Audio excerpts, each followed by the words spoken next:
আমার কাছে মনে হয় যে আমি বোলিং অলরাউন্ডারে, আমার কাছে বোলিংটা করতে আসলে যে ভালো লাগে। সাকিব দেখো, সাকিব একটা ব্যাট লাগবে, ব্যাট ভেঙে গেছে। 360 ডিগ্রি শট আমরাও খেলতে পারি, এটা একটা বড় বড় একটা প্রাপ্তি। এটার অনুভূতিটা আসলে অন্যরকম, যে অ্যাজ এ ক্যাপ্টেন হিসেবে বা প্লেয়ার হিসেবে যদি একটা ম্যাচ উইনিং নক করা যায় বা টিমের জন্য কিছু কোনো ছোটো বা কোনো একটা কন্ট্রিবিউশন করে যদি ম্যাচ পজিটিভ ওয়েতে জিতা যায়, অবশ্যই একটা ভালো লাগে। আপনি যে জায়গায় ব্যাটিং করেন সেই জায়গায় শামীম পাটোয়ারি দুর্দান্ত ব্যাটিং করছে, ব্যাক টু ব্যাক ইনিংসে। শামীম পাটোয়ারি মানে আপনার বড় ভাই, ব্যাটিং থেকে কেমন লাগে, কতটুকু শিখছেন, কোন শটগুলো শিখতে চান? না অবশ্যই, পাটোয়ারি ভাই তো আসলে উনি যেই 360 ডিগ্রি যে শটগুলো মারে, ওই শটগুলো আসলে দেখতেও ভালো লাগে। তো আসলে ট্রাই করবো যে ওনার সাথে আসলে এই শটগুলো যদি কখনো সুযোগ হয়, ওই শটগুলো আসলে ট্রাই করার। গতকাল আপনারও এরকম একটা ইনিংস দেখলাম, আপনিও দুর্দান্ত খেলেন কাভার জোনে কিংবা মিড উইকেট জোনে, বাট পার্টনারের শটগুলো অনেক ফাইন লেগে আসলে বেশি খেলে। এইভাবে শুয়ে বসে তারপর ব্যালেন্স ঠিক রাখে, টাইমিং ঠিক রাখে, রহস্যটা কি আসলে জানেন, কারণে এইভাবে আসলে সাকসেসফুল হচ্ছে তিনি?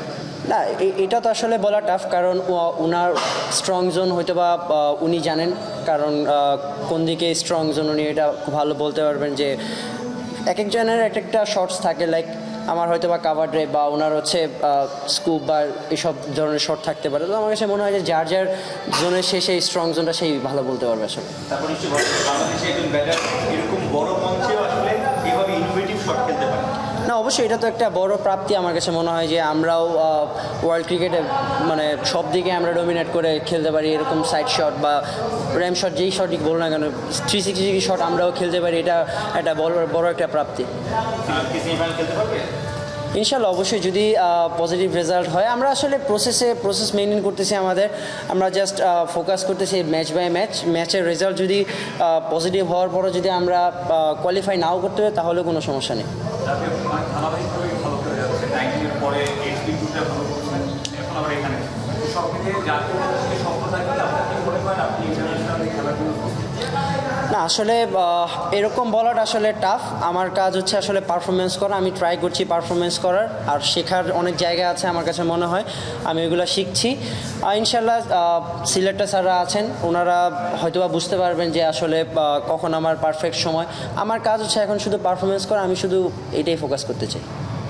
কালকে সকালে বাংলাদেশের প্ল্যান ছিল কি, সকালে আপনাদেরও খেলা ছিল, খেলায় দেখা যাচ্ছে? না, খেলা আসলে দেখা হয়নি, বাট আমরা মাঝখানে, আমি জানি না, বলতেছিল যে বাংলাদেশ জিতছে, আমরা একটু উদযাপন করতেছিলাম আসলে যে বাংলাদেশ জিতছে। না দেশি মানে আমরা মাঠে ছিলাম তখন ওই মাঠে ইবাদত ভাই বলতেছিল যে বাংলাদেশ জিতছে, তো আমরা সবাই ওরকমই আর কি একটু ছিলাম, বাট খেলা ওরকমভাবে দেখা হয়নি।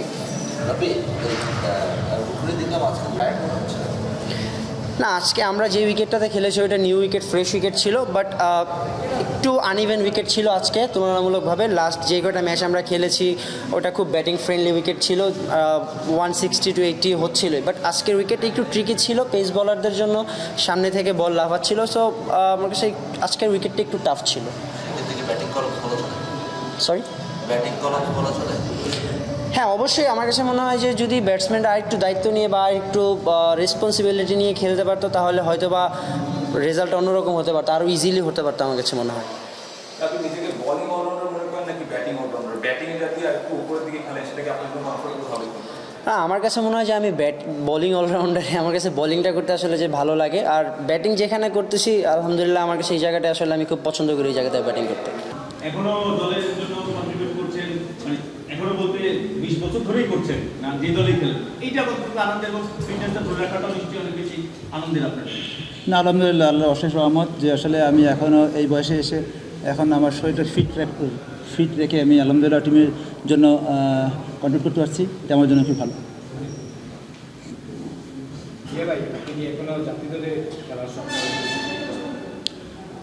আসলে স্বপ্ন তো থাকবেই, কিন্তু আসলে সিচুয়েশনটা বুঝতে হবে। আমি এই বয়সে এসে আসলে এখনও আমি খেলাটা এনজয় করছি এখন, আর ন্যাশনাল টিমের ব্যাপারটা সম্পূর্ণ ডিফারেন্ট, বাট আমি এই খেলাটাকে এনজয় করছি। আপনি কি মনে করেন এই যে টি10 লিগ, এটা আসলে একটা প্লেয়ারকে টি10 বানায় নেওয়ার জন্য আরো বেশি হেল্প করে বা কাইন্ড অফ কিছু একটা?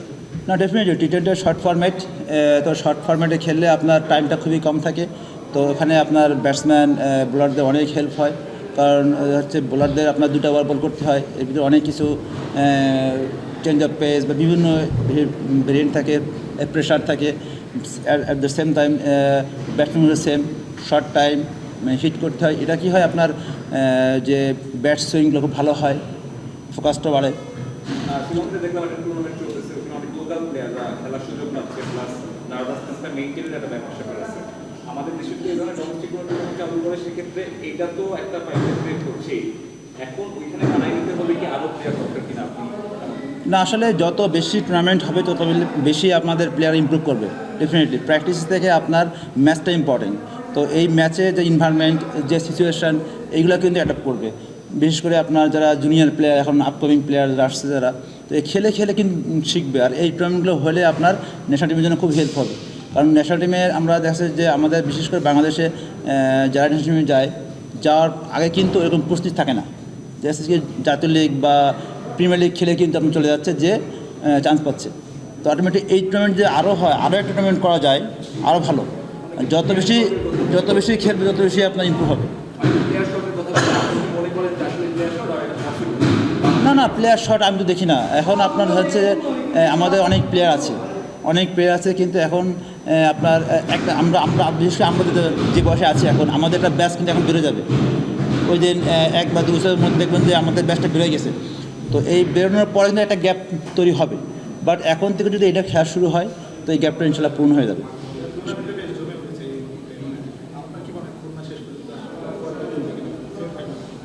না, টুর্নামেন্টটা তো আসলে খুব ভালোই হচ্ছে।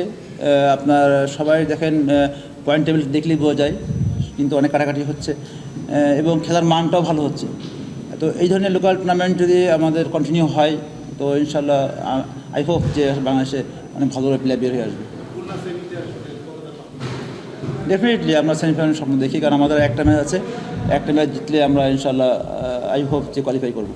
কি যে সাকিব আল হাসানের ব্যাট দিয়ে খেলেছিলেন, এখানে কার ব্যাট দেখেছেন, নিজের না সাকিব আল হাসান? না, ওই সময় ব্যাটটা ভেঙে গেছিলো, যা সাকিব আল থেকে ব্যাট নিয়েছিলাম, ওই ব্যাটটা দিয়ে খেলছি আর কি। ওখানে ওইটা দিয়ে খেলছি। ওটা দিয়ে খেলছেন? হ্যাঁ, ওটা দিয়ে খেলছি। কেমন লাগছে? না, ভালো। সাকিব আল হাসানের ব্যাট কেমন আসলে, মানে আপনার ব্যাটের চেয়ে আলাদা কোন দিক দিয়ে? না, আলাদা বলতে কি জানেন যে সাকিবের ব্যাটটা ডেফিনেটলি হয় কি, ওদের ব্যাটের মানটা একটু ভালো থাকে। আমরা ওই মানের ব্যাটটা লোকালি পাওয়া যায় না। তো এখন একটা জিনিস দেখলাম যে এমকেএস আমাদের নিজস্ব ব্র্যান্ড, আমাদের ফ্রেন্ড, আমাদের ওইটা করছে, আলহামদুলিল্লাহ খুব ভালো রিপোর্ট, খুব ভালো আসছে। তো আমি আশাবাদী যে ইমরাজ যদি ওদের ওই কোম্পানিটাকে আগায় নিয়ে যায়, আশা করি অনেক ভালো ব্যাট। দেখাবার সময় সাকিবকে বলেছিলেন নাকি, মানে বিষয়টা কেমন ছিল আর কি? না, তখন নেটে ব্যাটটা ভেঙে গেছিলো, তো সাকিবের দেখালো সাকিবের একটা ব্যাট লাগবে, ব্যাট ভেঙে গেছে। তো ঠিক আছে ভাই, আমি ব্যাট দিচ্ছি। উদার মানুষ। তখন সে একটা ব্যাট দিল, ওইটা আসলে স্বপ্ন তো থাকবেই, কিন্তু আসলে সিচুয়েশনটা বুঝতে হবে। আমি এই বয়সে এসে আসলে এখনও আমি খেলাটা এনজয় করছি এখন। ন্যাশনাল টিমের ব্যাপারটা সম্পূর্ণ ডিফারেন্ট, বাট আমি এই খেলাটাকে এনজয় করছি।